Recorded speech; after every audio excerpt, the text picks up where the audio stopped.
ഒരു കുടുംബത്തിന്റെയാകെ പ്രതീക്ഷകളും സ്വപ്നങ്ങളുമാണ് ഒരു വാടിയ പുഷ്പത്തിന്റെ വേദനയോടെ ഈ ചുവരുകൾക്കുള്ളിൽ ഒതുങ്ങിക്കൂടുന്നത്. ഇത് അനന്തു. ഏതൊരു അച്ഛന്റെയും അമ്മയുടെയും സ്വപ്നങ്ങൾക്ക് നിറം ചാർത്തി പറന്നുയരേണ്ട ചിത്രശലഭങ്ങളാണ് തങ്ങളുടെ മക്കൾ.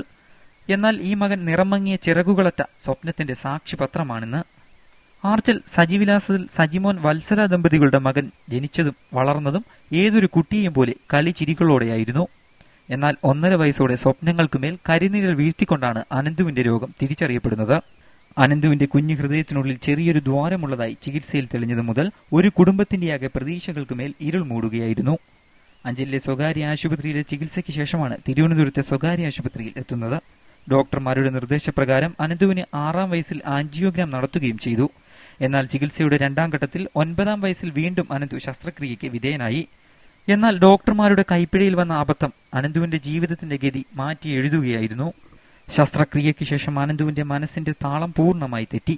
എന്നാൽ തുടർ ചികിത്സയ്ക്കായുള്ള എല്ലാ സഹായങ്ങളും നൽകാമെന്ന് വാഗ്ദാനം ചെയ്ത ആശുപത്രി അധികൃതർ വേണ്ട പരിഗണന യാതൊന്നും കൊടുക്കുന്നില്ലെന്നും ഇവർ പറയുന്നു. സർജറിയെ തുടർന്നുണ്ടായ പ്രശ്നമാണ് ഇപ്പോൾ ബാധിച്ചിരിക്കുന്നത്.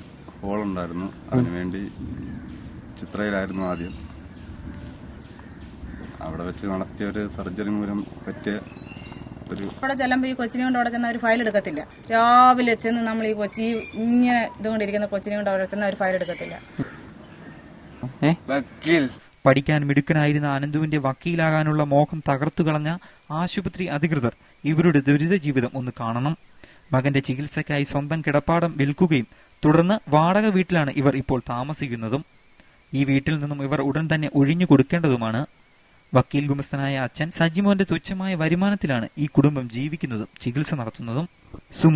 കാരുണ്യവും കാത്ത് കഴിയുകയാണ് അനന്തുവും കുടുംബവും.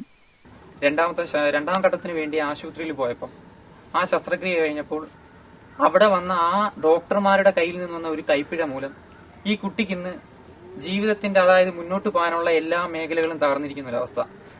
News bureau, Punalur.